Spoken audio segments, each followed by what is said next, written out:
আসসালামু আলাইকুম। এসএসসি 2026 শিক্ষার্থী বন্ধুরা, আশা করি তোমাদের প্রস্তুতি খুব ভালো চলছে। তোমাদের প্রস্তুতিকে আরেকটু গোছালো করার জন্য আজকের এই আয়োজন তোমাদের জন্য।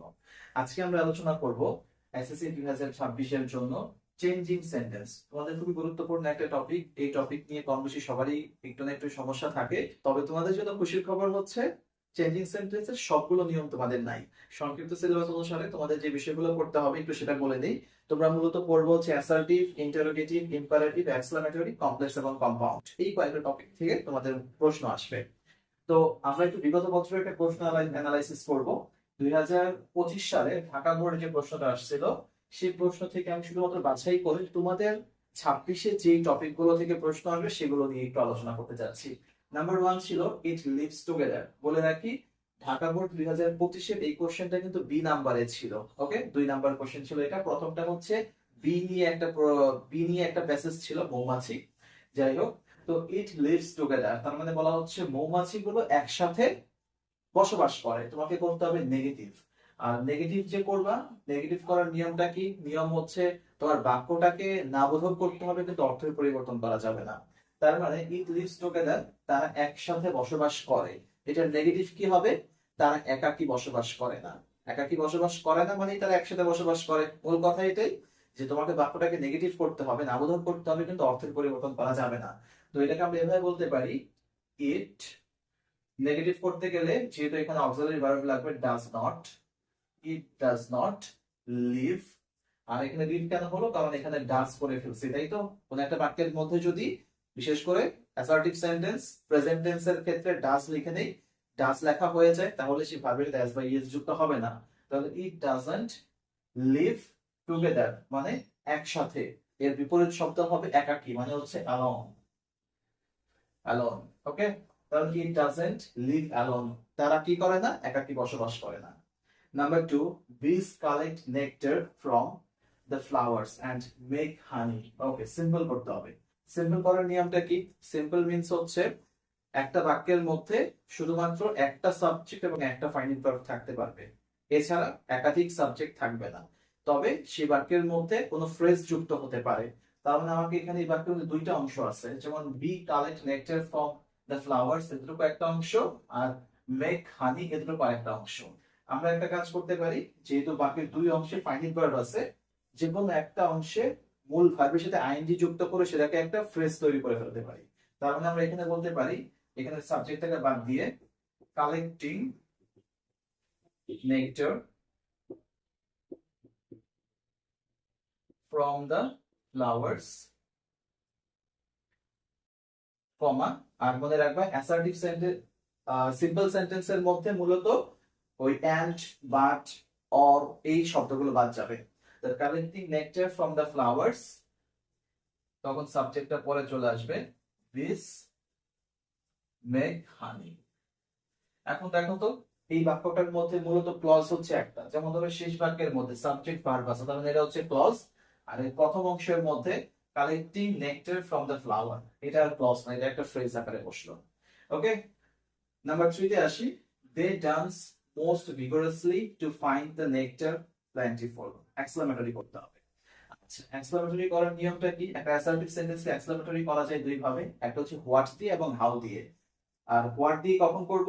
যদি বাক্যের মধ্যে আর্টিকেল থাকে তাহলে হোয়াট দিয়ে হবে, আর আর্টিকেল না থাকলে হাউ দিয়ে হবে। যেখানে আর্টিকেল নাই, সো এখানে আমরা শুরু করতে পারি হাউ দিয়ে। হাউ, হাউ এর পরে কি বসবে? হাউ এর পরে বসবে হচ্ছে আমার এখানে যে অ্যাডজেক্টিভটা আছে সেটা। তার মানে হাউ ভিগোরিয়াসলি, হাউ ভিগোরাসলি, তারপরে সাবজেক্ট দে ডান্স, এরপরে এই ভিগোরিয়াসলির পর থেকে শেষ পর্যন্ত to find the nectar plentiful, plentiful. ওকে, এই পুরো বাক্যটা আমরা এক্সক্লেমেটরিতে কনভার্ট করলাম। আর এক্সক্লেমেটরি বাক্যের শেষে এক্সক্লেমেটরি সাইন দিতে হয়, এই সাইনটা যদি আমরা দিতে ভুলে যাও তাহলে কিন্তু মার্কস পাবে না, খুব সতর্ক থাকতে হবে। Number 3, they work hard in spring. They work hard in spring complex করতে হবে। ওকে, যেহেতু এখানে সময়ের কথা উল্লেখ আছে, এটাকে আমরা আলাদা একটা ক্লজ আকারে আলাদা করে ফেলতে পারি। তাহলে আমরা একটা এভাবে লিখতে পারি যে they worked hard when it is spring. It is spring. এই যে in spring এই ফ্রেজাল অংশটুকুকে আমরা একটা ক্লজে কনভার্ট করলাম it is spring দিয়ে। ওকে, আচ্ছা last number how greatly they inspire us to work hard, এটাকে অ্যাসার্টিভ করতে হবে, তাই তো? এক্সক্লেমেটরি সেন্টেন্সে আছে, তার মানে how greatly, এই হাউটা মূলত অ্যাসার্টিভ এক্সক্লেমেটরি সেন্টেন্সে বসে। অ্যাসার্টিভ করার জন্য আমাকে সাবজেক্ট লিখতে হবে, তাহলে সাবজেক্ট হচ্ছে they। লিখতে পারি they inspire us, they inspire us greatly, they inspire us greatly to work hard, to work hard। এই অ্যাসার্টিভ হয়ে গেল।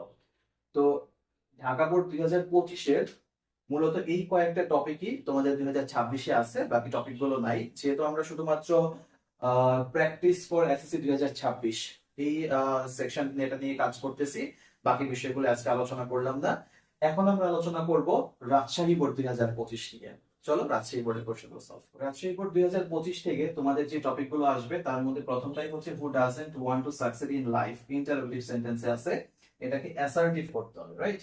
আচ্ছা, মনে রাখবা হু ডাজন্ট যুক্ত কোনো বাক্যকে অ্যাসার্টিভ করার জন্য বাক্যের প্রথমেই হু ডাজন্ট এর পরিবর্তে বসে হচ্ছে এভরিওয়ান, এভরিওয়ান বসায় দিবা। ওকে, এভরিওয়ান এরপরে ভার্ব। এভরিওয়ান যেহেতু এটা থার্ড পারসন সিঙ্গুলার নাম্বার হিসেবে কাউন্ট হয়, তো সেই ক্ষেত্রে আমার এই ওয়ানটার সাথে কি যুক্ত হবে? অ্যাস যুক্ত করতে হবে। এভরিওয়ান ওয়ান্টস, এখানে যদি মেইন ভার্বের সাথে অ্যাস যুক্ত না করো তাহলে কিন্তু ভুল হবে। ওকে, তো everyone wants to succeed in life, to succeed in life. Okay, সকলেই কি চায়? জীবনে উন্নতি করতে। Number 2, being industrious, everyone can prosper in life. Industrious হওয়ার মাধ্যমে মানে কর্মঠ হওয়ার মাধ্যমে সকলেই জীবন উন্নতি করতে পারে, এটাকে নেগেটিভ করতে হবে। ওকে, সেম নেগেটিভ করার নিয়ম একটাই, বাক্যটার মধ্যে নাবোধক শব্দ আনতে হবে, কিন্তু অর্থের পরিবর্তন করা যাবে না। বিং ইন্ডাস্ট্রিয়াস এই ক্ষেত্রে নাবোধক করতে গেলে আমাকে বিং যুক্ত বাক্যকে নেগেটিভ করতে গেলে বিং এর পরিবর্তে উইথআউট বসে, তার মানে এখানে লিখবো without, without industrious, without industrious. যেহেতু এভরিওয়ান আছে তার পরিবর্তে হবে no one, without industrious no one can prosper.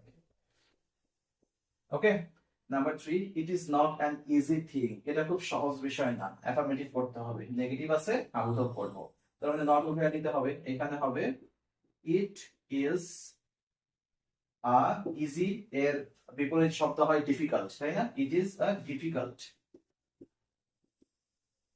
Difficult thing. Okay, next, the ideal always lag behind, এখানে আইডিয়াল বলতে অলস্য কি করে সবসময় পিছিয়ে থাকে, তার মানে কমপ্লেক্স করতে গেলে দেখো এই বাক্যগুলো যেগুলো একটা সিম্পল সেন্টেন্স, এই সিম্পল সেন্টেন্সটা প্রথমে অ্যাড্রেস করবা, এখানে কোনো ব্যক্তিকে ইন্ডিকেট করে বাক্যটা তৈরি হচ্ছে না কোনো বস্তুকে নিয়ে তৈরি হচ্ছে। দেখো এখানে মূলত মূল ব্যাপারটা হচ্ছে একজন ব্যক্তি, বা আইডিয়াল বলতে অলস জাতিকে বোঝানো হচ্ছে, অলস ব্যক্তিকে বোঝানো হচ্ছে। যেহেতু এটা মানুষকে বোঝাচ্ছে সেক্ষেত্রে রিলেটিভ প্রোনাউন হিসেবে হু বসবে, তার মানে এটাকে আমরা এভাবে বলতে পারি the people who are ideal, who are ideal always lag behind। ওকে, এটা নিজের মতো করে তৈরি করতে হবে, যে আগে বুঝতে হবে তোমার যে বাক্যটা দেওয়া থাকবে সেই বাক্যটার মধ্যে আসলে যে মূল থিমটা সেটা কোনো ব্যক্তি নাকি বস্তু, ব্যক্তি হলে হু আর বস্তু হলে হুইচ দিয়ে এই কমপ্লেক্স সেন্টেন্সে রূপান্তর করতে হয় সিম্পল থেকে। ঠিক আছে, এখন আসলে পরের বিষয়গুলো দেখি। Next, we must work hard so that we can earn money, বাক্যটাকে সিম্পল করতে হবে। মনে রাখবা সো দ্যাট যুক্ত বাক্যকে সিম্পল করার জন্য নিয়ম হচ্ছে প্রথম অংশ যতটুকু আছে সেম থাকবে, সো দ্যাট এর পরিবর্তে টু বসবে এবং এরপরে মেইন ভার্ব প্লাস অবজেক্ট দিয়ে বাক্যটাকে সিম্পল করতে হবে। কি হবে তাহলে? We must work hard, we must work hard, এই সো দ্যাট এর পরিবর্তে হবে টু, এরপরে সাবজেক্ট এবং অক্সিলারি ভার্ব বা মেইন ভার্ব থেকে শুরু হবে, to earn money. Okay, we must work hard to earn money, মানে আমাদের কঠোর পরিশ্রম করতে হবে টু আর্ন মানি, টাকা উপার্জন করতে। Next, by working hard we can improve a lot. বাবাটাকে কম্পাউন্ড করতে হবে। কম্পাউন্ড করার নিয়ম খুবই সোজা। কম্পাউন্ড করতে গেলে দুই ক্লজের মাঝখানে বা দুই বাক্যের মাঝখানে এন্ড অর বাট এই তিনটা দিয়ে সাধারণত কম্পাউন্ড করা যায়। তাহলে বাই ওয়ার্কিং হার্ড, কঠোর পরিশ্রম করে, উই ক্যান ইমপ্রুভ, আমরা উন্নতি করতে পারি। তার মানে দুইটাই পজিটিভকে নির্দেশ করতেছে। পজিটিভ হলে দুই বাক্যের মাঝখানে এন্ড বসে, তার মানে এই ফ্রেজটাকে ক্লজ করার জন্য আমাকে সাবজেক্ট বসাইতে হবে। দ্বিতীয় অংশে কিন্তু সাবজেক্ট উই, প্রথম অংশেও সাবজেক্ট উই বসবে। তাহলে we work hard, we work hard and we can improve a lot. আমরা অনেক পরিশ্রম করি এবং আমরা জীবনে উন্নতি করি। Next, an ideal man lives a very miserable life, এটাকে এক্সক্লেমেটরি করতে হবে। এক্সক্লেমেটরি আমরা একটু আগে দেখলাম যে হাউ এবং হোয়াট দিয়ে এক্সক্লেমেটরি করা যায়। এই বাক্যের মাঝখানে ভার্বের পরে আর্টিকেল আছে, তার মানে এটা হোয়াট দিয়ে শুরু হবে। তাহলে what a miserable life, what a